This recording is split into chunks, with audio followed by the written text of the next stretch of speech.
"50 miles. 50 miles. It's a lot. It's a lot of miles. Today's the day, 50 miles, getting after it. Gotta be quiet, still quiet hours. We left at 6 a.m. It was pitch black, raining, foggy. There was 25 of us out there with our headlamps, just trudging along. It was challenging, obviously physically, but also mentally. Furthest I've ever run. Probably the most challenging thing that I've physically ever done up until this point in my life. Here we go in 5, 4, 3, 2, 1.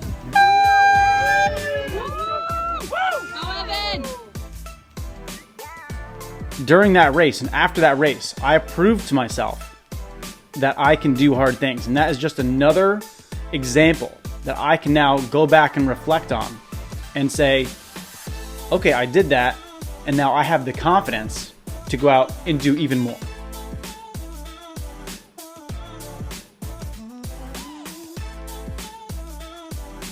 I used to think 5 miles was hard. I used to think 13.1 miles was hard. I used to think 26.2 miles was hard. Yet, as much as I'm happy with my result, this is just another brick that I will stack to lay a strong foundation for whatever challenges, both voluntary and involuntary, are to come. My original goal when I signed up for this was just to finish. Lap 1 was about 3.5 hours. According to my watch, it recorded 18.73 miles at a 10:39 pace. Lap 2, I expected to go a little bit slower at 11:30 per mile. So 11:30 average pace per mile. So at that point, I was right on track with where I wanted to be at a 11:15 pace. When I was in lap number 2, I was 5 or 6 miles away from base camp. I started getting a little dizzy, a little lightheaded. At that point, it had been probably 6.5 to 7 hours. So I had only consumed maybe 1,200 calories at that point. I was a little bit underfueled. I was hurting after that second lap. I was expecting to do a 12-minute per mile loop. So the first 2, I was ahead of schedule. The last one, I was drastically behind schedule, which is why I finished a little bit later than what I thought. Lap 3, 13.65 miles, was a 15-minute and 19-second pace. A part of the race that was almost a turning point was at mile 36.5 when I got back to base camp. I was 5 minutes over from my rest. So at this point, I had rested for double the amount that I had allotted for. And I sat down, I drank my chicken broth, and Kelsey is helping me out. And I look at her and I say, I have 14 miles left. It was going to be hard, and I knew it was going to be hard. And she was there to support me and tell me, hey, you're doing awesome. Just take it one step at a time. Don't worry about your finishing time. I was saying, oh, I'm ahead of schedule, and I was getting caught up in the overall time aspect of it, when I really just needed to take a step back. She was like, just get it done. You can do it.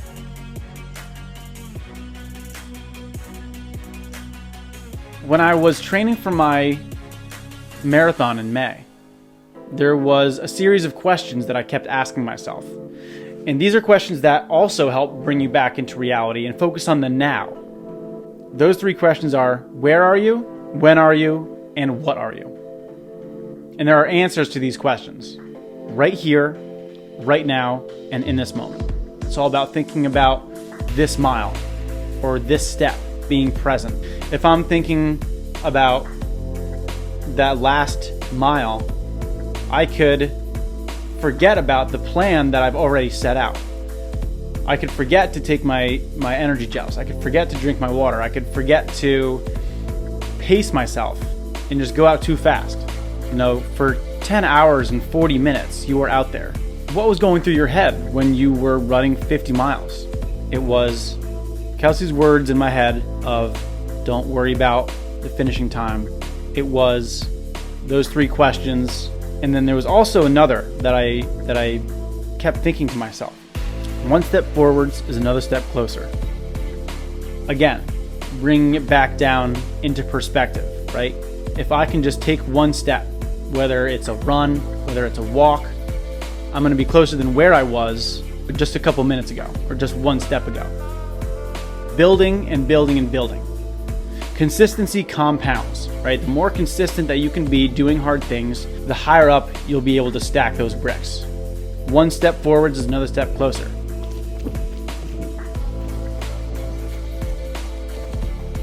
Doing hard shit daily lays the foundation, stacking building blocks of curiosity, courage, confidence, and context over and over until you're so high up that you can't even believe you were frightened to lay those first bricks. As I was writing that reflection, I said those 4 words that started with C: curiosity, courage, confidence, and context. Think of something extraordinary you want to achieve. 50-mile ultramarathon. I was curious to see if I could do it, if my body could do it, if my mind could do it. You have to have the courage to do this extraordinary thing, no matter how many people think you're crazy, no matter how hard the training is or the process is. People, my family, told me that I was crazy, jokingly and non-jokingly, that I wanted to do a 50-mile ultramarathon, but I had the courage to do it anyways, and I had the courage to stick with the process towards progress. Every day, every week, I was committed, and I was proving to myself that I had the courage to do this thing. With your success of that challenge, of accomplishing that challenge, or really just getting through the process, will give you confidence to progress further into your journey. Like I was just saying, those wins that you stack are the building blocks for confidence. I can be confident about doing hard things because I have a whole arsenal of things in my past that I've done that were hard and challenging, that I've accomplished. And then you need to remember the context from where your journey started and reflect on how far you've come. Having the perspective to see the big picture, having the context to understand how far you've actually come.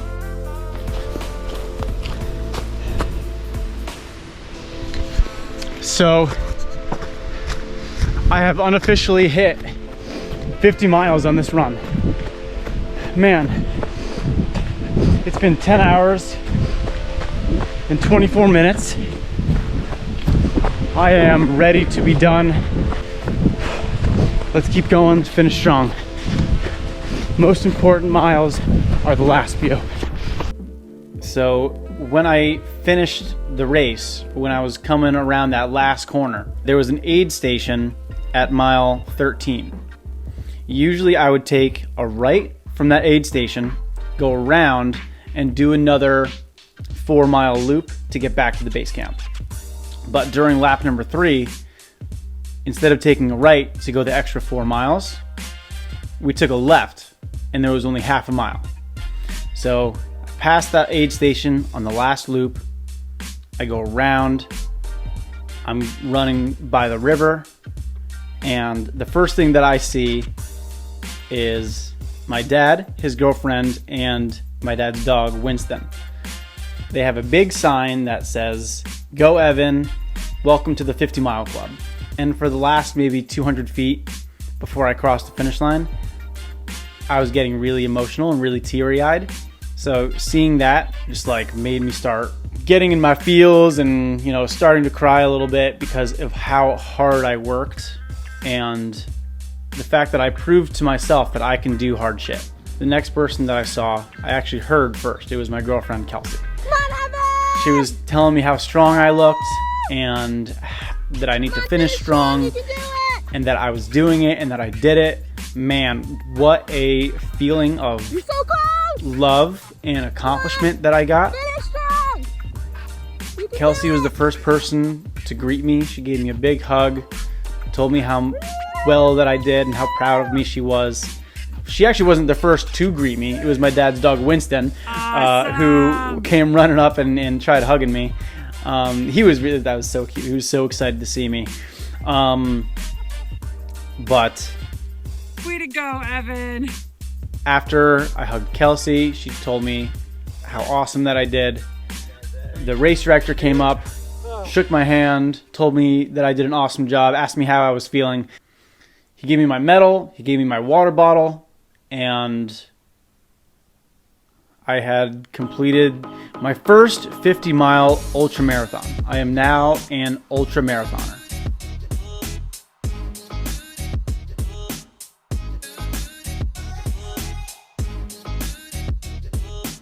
Everything ends. Everything ends. Hard times end, good times end, but everything ends. Mentally push yourself. That's how you get through hard shit. Just one step at a time. Go, Evan! Woo! As long as you keep pushing.